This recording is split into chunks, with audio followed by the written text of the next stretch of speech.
approaching your final summit, final weekend. Here we are.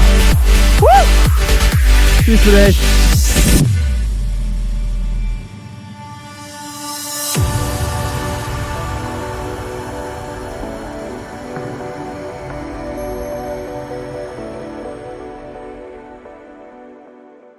Dude, welcome to the Fastest Known News. This is Simon Muller, by the way. Hi. Yeah, Alright, thanks, Lucas. dude, cool man. Tell us a little bit about yourself, where you're from, background. Well, I'm Simon Muller, 35 years old. I'm a project manager by trade. I'm from Noordhoek. And, represent. Awesome, deep south. I'm a trail runner. I'm a husband and a father-to-be. Yeah. That's what consumes my time at the moment, yeah. Okay, cool. And have you always been in Cape Town? Have you always been a local, or have you? I've recently moved to Noordhoek at the beginning of this year. Okay. Previously to that, I was in Half Bay, and before that, I was in Sea Point. So, Cool. yeah, I'm local to Cape Town. All right. Born and bred, love the city, awesome Nice. trails. Yeah. All right. So so you guys know, I personally only recently actually met Simon. I followed him, and he's followed me. Obviously, we followed lots of people on the Strava application, fitness application. Some of you guys may know it. Simon is a badass downhill runner, and when I mean badass, I mean like he's definitely up there with like top 3 of the best downhill trail runners in Cape Town. If you're not on Strava, then it doesn't count. So I only recently met him on a trail run about 3 weeks ago, and that sort of got the ball rolling on a few things. And so in terms of Simon, tell us a little bit about like your trail running specifics in terms of like how you got into trail running to start. Well, it's actually quite an interesting story. I was a couple of mates of mine entered us as a team into the Half Bay Trail Challenge in 2013. Up until that point, I hadn't really known much about trail running. Yeah. So I was untrained, I was unprepared, and I rocked up at that race and just absolutely fell in love with trail running. I fell in love with the scene, with the community, with the vibe, with the atmosphere, and I was completely hooked. When was that about? What year? 2013. 2013. So Half Bay Trail Challenge 2013 is when I really got stuck into the whole trail running scene. That's kind of like when I think I started about 2014, like my first race. So that's kind of like Yeah. the same era. So after that, I decided I really wanted to explore the scene a bit more. I got into TMC that year. I got a very late entry. Cool. Took it super chill. Really had an awesome time getting to know people along the way, and had a really great day out.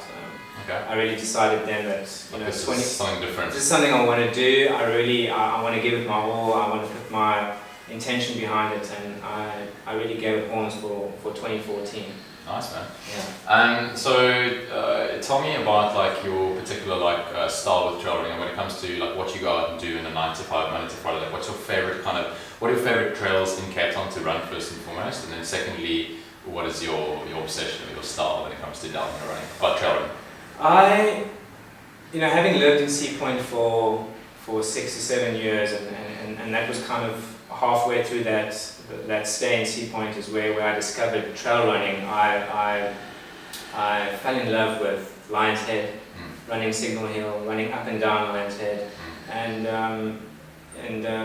Pipe Track was also pretty cool. Classic. But I must say I've never had as much fun as I've had running down full steam down Lion's Head. Yeah. And that's where I really found my joy for downhill running. Just that total abandonment of any thoughts, any fear, and just letting go and finding your line and just cruising as fast as you can all the way down to the bottom. And I still to this day, if I race or when I race, I do earmark, if I look at the race profiles, I'll always earmark the downhill sections as the areas where I can make up time. So yeah. I do consider my downhill running my strength. My strength, yeah. All right, and I've had to work hard on my climbing to compensate, but that's also had its challenges. So just footnote for that, like when it comes to downhill running, it's often like quite an unutilized weapon, especially like in a big race. It's hard to use because although you could have like a really big descent 60% into a race, you'd have to still get to that point in the race feeling fresh in order to be able to put down the hammer, and you can't just do that and because you'll be wrecked after. Like it's a very Totally. interesting weapon. If you're going to push your downhills too fast, too soon, you're going to wreck your quads, and then your race is going to be over. Okay. So you've really got to know when to pull that weapon out. So there's an art to it. So it comes with experience. And how did you in terms of like downhill running, because I'm like fat, it's an obsession of mine. I'm like, it's definitely like the only thing where my ears like tilt to the side if I hear that someone's like running you fastest time down a particular segment, it will literally get me out that afternoon to try and like get it. Like it's that addictive. How did you get into it in terms of like practicing and honing your skill? Did you find that you just jumped online, ran down, and were like, I've got this, I'm cool, I'm in the top 5 on Strava, or was it a skill that you honed? Because I think there's a lot of people out there when it comes to downhill running, it's kind of like the first thing is like it's super scary. You're standing at the precipice of a downhill, and it's like, how do you get into downhill? And is it something you think you have to have a talent for, or can you hone it? Like, I said it's very personal. I think for me it came quite easily. Before I got into the trail running scene, I did do a lot of hiking in the mountains, and I was always quite agile in able to move down the trails, and I think I took that confidence into my running, and it really flowed quite easily for me, and it is something that if it's not a strong point for you that you would have to work at. So did you like jump into downhill running, and your first few attempts like you found quite natural, and you were like very natural. You kind of got a good sense of flow, and I find it's quite natural. Totally, 100%. I really got into the flow quite quickly. Yeah. Okay. So last thing on that is, so Simon's got one essential CR, which is like something I've been wanting to get for ages. It's actually going to be the next route for the next FKTseries segment challenge, which is patch track. It's a 4.2 kilometer out and back, so up and down time trial style route. And the downhill it's only a 2.1 kilometer downhill from the Chromatic Signal Hill to the bottom. But it's kind of like very Jeep tracky, a little bit of loose terrain, but overall it's like very much cross country downhill, no holds barred, like just go completely mental. And like Simon's got it. We at one point like had like a Strava battle, all good faith, and it's like seconds to seconds. But like anyway, he's got that, and he's a really good downhill runner. So go check him out on Strava. Okay, so we're gonna go into the real purpose for this interview, which is just by the way for you guys. We'll be sitting down with anybody who's got interesting news with regards to fastest known times, but also sort of anything new on the trail running scene when it comes to like low-key events, developments and stuff that wouldn't normally be covered in mainstream magazines, or would, but like in much later stages. So Simon, you hosted something called the Noordhoek Trail Race most recently. Tell us about how that came to be in terms of the idea of getting it started and why. So Lucas, it's been a dream of mine to actually host an event for the last couple of years. I haven't really been able to figure out how to materialize that dream. It wasn't until recently where I realized that as a vegan athlete, I could put together my passion for trail running and my need to bring the awareness for animal suffering together to create an event and to use that as a platform to spread the vegan message. So out of that was born the Noordhoek Trail Race, and it all happened so quickly, and it was all just so ordained and so meant to be, and within the space of four weeks the race was done. It just happened this Saturday. It was fantastic. It was very close to just after when I met with Simon, I got to know him, and then next thing I was being roped in, and I unfortunately couldn't attend for various reasons, but I followed it closely, and so we're going to dig into a little bit about that race now.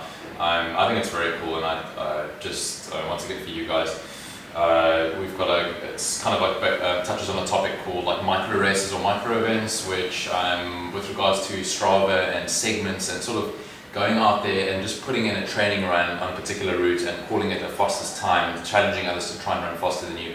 That plus like hosting your own kind of stuff is, I think, definitely something that's maybe we're going to see more of in the future. Yeah, look, I mean, the idea for me around the micro races, it's a great idea. I'm quite a competitive person, so if the events that I'm going to be hosting are going to be small, they're going to be elite, they're going to be competitive, and you can be sure that the course you're going to run is going to be as tough as nails. Okay. Yeah. So we were just touching on like micro races and the whole trend of that picking up, and like I've personally been like fascinated by just the concept of getting out there and like running a time, staging a race, and just doing something and having people follow suit without it being this big branded event where you have to pay entry fees. And you setting up the Noordhoek Trail Challenge is definitely like on the cusp of something new. With a lot of, I think people are going to start hosting these micro events, and it doesn't necessarily have to be a race; it could be anything. And that's combined with FKTs in general. A lot of cool guys like Ryan Sands, for instance, like setting up the original FKT from Seikabosi to Kloof Corner. I think it's just like this really cool elusive challenge that people just like want to do. Yeah. So with that said, the micro trail race, the Noordhoek Trail Race, tell us a little bit about it. Tell us the route, where it is, how it starts, distance. Give us the lowdown. So the idea behind the route of the Noordhoek Trail Race was to link the 3 highest points in the area, namely Chapman's Peak, Noordhoek Peak, and Constantiaberg. And I did that by linking it with some of the toughest single track around. It ended up being about 27 kilometers. Okay. Really, really challenging. Over 2,000 meters of elevation gain, over 27 kilometers, so that's quite intense. Yeah. And it's a tough course because you can't really find a rhythm, and that's what a lot of the guys were telling me afterwards. It's like as soon as you've got to the top of a peak, you're going to have to bomb down a peak, and then when you get to the bottom, you kind of have to shuffle along the single track. You can't really, there's no real open piece of the course where you can really find a rhythm or put something together. So it's very, very challenging. Yeah. And then in terms of distance, in terms of like time, like going into the race, how long did you think people were going to be out there for? That's an interesting question. I ummed and ahed about like, what's the winner going to do it in? What can he do it in? Is sub 3 possible? And I do think a sub 3 would be possible on that course. I think you would have to be especially gifted athlete, and there are a few around. Somebody could push sub 3 for sure. Yeah. But I was thinking that somebody would come in around the 320, 325 mark would be a good push for that. That sounds like 25k is 2,000 plus, but like super technical. And so the old batch run used to be about 27 kilometers, similar elevation gain, and I think the record there was 320 or 315. Okay. So I was thinking, like Martin Clements or who? I'm not quite sure who the record holder is, but I was thinking the course was similar in distance and elevation, so I thought we could see maybe 315, 320 as a winning time. Yeah. Okay. And then, so in terms of on the day, so by the way, the event happened last weekend? Yeah, just this past Saturday the 15th, yeah. Okay, so that's when the race went down.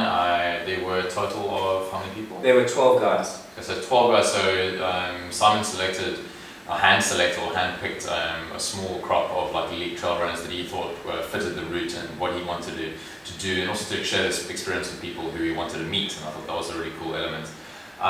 Okay, so give us the lowdown of like what went down on the day in terms of the race overall, in terms of like from the start gun, what happened, how did it play out? So there was a lot of nervous energy to start with. Where we met in the parking lot of the Red Herring at Noordhoek, it was very quiet. It was a beautiful day for racing. Yeah. It was misty conditions, there was no wind. The guys started rolling in, we did a little bit of a race brief. I explained to them where to find the different checkpoints and what they had to look out for, and everybody was very, very quiet, so a lot of nervous energy. How did you tell people what checkpoints? How formalized was this? It was very informal. I tried to keep it as secretive as possible, and I kind of sent it out to everybody at about 7:15 in the morning. We've been like lying in the bed, fuck, do I really want to do this? Is anybody going to pitch? I feel I always want to put some sort of unconventional twist on an event that I host. So I thought that would be quite interesting to just leave it as last minute as possible to let the guys know exactly where to go search for each of the checkpoints. Yeah. So once that was sent out, that was explained at the race brief, we set off, and it was a really, really interesting day of racing. I stayed near the back of the field. So Simon actually ran the race, so yes, he's giving us some POV insight here, because I want to ask you also about your own race, but tell us like from a viewer in the race how it went down. So I was near the back of the race, and I kind of made my way through the field, just trying to get to know everybody, because some of the guys I hadn't met before, trying to spend time with guys, just really enjoy the day out. It wasn't until the race finished that I actually got the lowdown on exactly how it panned out up the front. So it was a very interesting story. In your race, how did that go? Yeah, it went pretty well. Did you go out to, like, from the gun, I'm here to compete, I don't care? No, not at all. Look, I'd recce'd the course 2 weeks before the time to set it out, so I understood the demands that the course had, and I also had in that week, or the 2 days before the race, I had to go up to each of the checkpoints to place the little numbers of the guys had to collect. So I wasn't feeling the freshest on the race day, but I definitely wanted to be a part of the race. So I was so stoked that I could run it. So I took it easy up the first 2 big climbs, Chapman's Peak and Noordhoek Peak, which were quite intense. And when I got to the top of Noordhoek Peak, I was feeling pretty fresh. Yeah. And there were some really nice sections from there all the way to the finish, and I thought, it's been a great day, everybody's having a good time, the weather's great, I'm gonna give it a bit of a bash. And I had a really good second half of the race, lots of fun, yeah. And then overall results, so who were the top 3 that came in? So, before I answer that question, I'll just let you know that there was a very tight fight for the front of the race. We had going up into the last checkpoint, which was at the top of Constantiaberg. We had Rupert Becker flying. Good old Rupert. Yeah, mountain. What a gentleman. Yeah, Rupert really is a fantastic guy. And he got to the top of Constantiaberg, and for Rupert, he didn't actually. I heard he didn't know where to find. He didn't know where to find. Actually, through all the checkpoints, I think it was something that I read that he didn't actually know getting to the checkpoint, like where to find the. Yeah, so he struggled in the first 2, but he found them, and then he really struggled on the 3rd checkpoint, because I didn't actually put the number that you had to collect at the actual trig beacon. I put it at the little sat-nav station, which was about 20 meters to the right. Yeah. And I don't think Rupert heard me explain that in the race brief. So he circled quite a bit trying to find a number, was caught by second place David Long. Yeah. David Long also didn't know where the number was. So the 2 of them ran around like headless chickens trying to find the number. And then 3rd place shot up, who's a little local guy, Michael McIntosh, such a talent for the future. Went straight to the place to find the checkpoint, pulled the number, and obviously David and Rupert saw where they had to take the number from, and the 3 of them ran down to the finish, and it was a pretty intense. That's the most annoying when you're in the lead and you make a mistake, or So at the end of the day, David Long took the win. Yeah. He What's did the time? 3:32. That's pretty good. It's close to what you. So I think maybe if they had paid a bit of attention in the race brief and actually knew exactly where to go and find the numbers, he could have probably pushed up 3:30. Rupert was in second pretty much all the way just before you got to the beach, Noordhoek Beach. He unfortunately had a few nutritional issues. Yeah, that sounds very calmly put. Nutritional issues. Yeah, so he in running terms bonked and was passed by Michael McIntosh, who came in second. Racing's racing. Yes. So Michael McIntosh took 3:38 in second place. And I managed to catch Rupert on the boardwalk going down to Noordhoek Beach. Oh, sick, man. So I sat him down and fed him a few of my bars, and I just made sure he was okay. Yeah. And in the spirit of racing, I ran off and finished the race. The fact that you stopped and helped the guy, you're supposed to be like blood on blood. No, I'm just joking. Okay. So that was the spirit of the day, and that's the spirit of trail running. It was a great day. Yeah. Did you? So top 3 were David Long, Michael McIntosh, and yourself. So he came third in his own event. Like, what do we think about that? About that. Anyway, cool, man. Tell me, about, like, after the event, so you guys, everybody came in. What happened afterwards? Like, what was I heard there was a bit of a vibe at the Red Herring. Yeah, fantastic vibe. Local restaurant, the Red Herring in Noordhoek, were fantastic. They sponsored all the finishers a drink of their choice. The top 3 guys got a vegan meal of their choice. Jeez, man, that's so professional. Yeah, no, it was fantastic. And they were just on board, and I didn't even have to say 2 sentences to the owner, and he was on board and so willing to be a part of this event. So I was very grateful to the Red Herring. Thank you very much. And I must also say a special thanks to my wife, Justine. She made vegan protein recovery shots, so vegan chocolate brownies, Yeah. and the guys had an absolute feast. They just couldn't get enough of this stuff, and it was just a fantastic day. I think we were there till about 3:30 in the afternoon. Yeah. There was a WhatsApp group, I was included in it, and it was basically just like brownies for like half the day. And then I was like, Simon, where's my brownie today? Yeah. And, You had to be there. All he brought me was my race entry number, which I couldn't use unfortunately the weekend, just to sort of like dig it in. But now I can sort of claim bragging rights and say that if I was there. Let's see it now, Jack. Anyways, cool man, that sounds like really cool. Like I am super bleak, I missed it. But like I think just Next time. Yeah, kudos on yourself for going out there and literally just setting up an event, which I think obviously requires a lot of effort, but like at the end of the day you've provided this experience for those 14 people plus everybody else peripherally who's watching this, who got involved, and definitely inspiring others to get in, to do things similar. And that's why I think going back to the topic of micro events, if you want to call it that, and just basically doing shit, getting shit done. Like basically not waiting for the big guy, big brand, whatever, to do what you have in the back of your head. Just get out and start it. That's what I mean. You know, done is better than perfect. It's just about just get rolling. Just get started. And that's. I'm just so happy that I've got the first one out of the way. It went very, very well. I wouldn't have changed anything about it. And yeah, I'm looking forward to the next one. I can't wait. Cool. Yeah. All right. So last few questions I want to ask you is back to yourself. So you're a vegan. I've been a vegetarian for a few years. I've got a few vegan friends. So I just want to ask you in terms of like from a vegan athlete perspective, and starting from yourself, when did you go vegan and why? But not too much why. I'll just say, now, when did you, like, how far back have you been doing this? I've been vegan now for 2 years. Okay, geez, that's super recent. Yeah. Okay. So I've been vegan for 2 years. My wife and I started a business about 2.5 years ago, and that entailed us having to visit some of the local farms in the area. So we were exposed to just the way animals were treated on the farms, and that combined with certain vegan documentaries, Cowspiracy, Earthlings, and all that other, all those vegan documentaries just really made us make a switch overnight. So that was the catalyst. And then that was the catalyst, and like I say, overnight, and it's been. How's the ride been? Like, how's your lifestyle have changed in terms of what you shop for, what you're eating, how you put meals together? Well, once you realize that animals are off the menu, it's a complete rethink of how you work with food. I mean, all of a sudden we had to re-educate ourselves with food, and we quickly learned that where do you get your protein from is the least of my concerns, because if you follow a whole grain plant-based diet with nuts, seeds, legumes, fruits, vegetables and grains, you're going to get more than enough protein.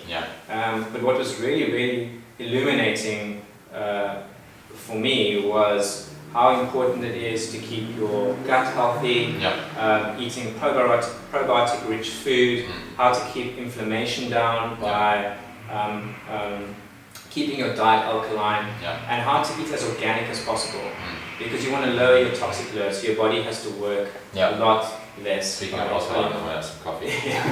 Very No, that's super interesting. So those are the big takeaways from being a vegan and a vegan athlete in particular. So in terms of then just that now, so in terms of your own performances, racing, did you change like what you have with you nutrition-wise? Like how do you go into a race, what do you eat, and how have you found the changes in terms of being vegan and then performance? Yeah, so look, there's no doubt my performance has got better. My recovery time is better. My inflammation is lower, so I can recover quicker, so I can train harder, I can train more. Arguably, I'm faster and fitter than I've ever been. I'm not racing as much, but I'm definitely feeling the best I've ever felt. In terms of race nutrition, it's been a bit of a journey with race nutrition. I've now eventually ditched all the goos and hammers. Firstly, because goo's not vegan. Secondly, hammer is vegan, but they're maltodextrin based, very high in sugar, very bad for your gut long term. So I've had to ditch those. I've now run with a superfood bar or two, sweet potatoes if it's a longer run. Like actual lots of bananas, spoiled or steamed nuts, potato. actual food. Yeah, real food. Whole food. Okay, And water. And if I need an electrolyte drink, it would be like a good quality coconut water. So I think that works very, very well for me. Because I think there's a lot of people out there that are, I hate to use the word movement, but there's definitely now in the last sort of 2 years, I've been vegetarian for, this is now the 4th year. I do a bit of milk with my coffee and I have a few eggs every now and then, so technically I'm a vegetarian. But like, I don't like to put people into boxes. I'd rather say play the percentage game. Like 80% of the time you're X and then 20% of the time you're Y. I think that's a lot more efficient and a lot more sustainable than saying you have to do this or else. Yeah. But it's interesting because I think a lot of people maybe watching this are considering just taking a step into the direction of like more plant-based stuff. Not necessarily for obviously reasons like animal agriculture and all the political and obviously like sustainable reasons for it, but just from a purely like health perspective and / performance. So it's interesting to chat with people like you who, and he is a machine, like he's not just some trail runner dude who's on a vegan diet who's just claiming to be fast. Like the guy is properly fast. If you don't know him, also by the way, where can we get a hold of you? You can find me obviously on Strava, Simon Muller, or you can get me on Instagram at run_conscious. Okay, Run Conscious. So Simon Muller, do check him out, follow him. He's a very cool guy, and he's really fun to watch on Strava when he gets going. We've been chatting about getting back into downhill running and taking down a lot of the seals that are currently out there. There's a project in the pipeworks. Cool, man. There's a lot of other questions, but for now I think that's really cool to have chatted with you about this. Lastly, is there anything in the pipeline for yourself, race perspectives going forward? What's happening in your life right now? I hear you've got a baby coming. I've got it, I've got it. So my perspective is my soon-to-be daughter is going to be here in about the next 4 or so weeks. So Justine and I are so stoked to be bringing a little girl into the world. And that's really going to be my focus indefinitely. I'd love to. I love the trails, so I'm still going to be running the trails. As far as races go, I'm not quite sure how my calendar is going to pan out. I'd love to do something in 2019, and I'd love to be hosting more events quite soon. What is for sure is that the Noordhoek Trail Race 2019 is a fixture. It's a fixture. All right, cool, man. So and then micro races in general, lots to come on that. P.S. We'll keep you guys posted. There is something new coming for the FKTseries as well, but that's unrelated here. The concept just is basically getting out there and doing what it is you want to do. Set up an event, get people together. It doesn't always have to be this big formalized thing. Make your dreams happen. Anyway, thanks so much for rocking up. Thanks for having me. Cool. And thanks to you guys for tuning in. I really appreciate your eyeballs and for spending, I think, like half an hour watching, or 15, 20 minutes, however long this is. Really appreciate it. Please drop us your feedback or any kind of comments or any thoughts you have in the comments below. Also, pretty please subscribe to the channel. That just sort of like lets me know that you're interested and that you want to see more of this kind of stuff. And then check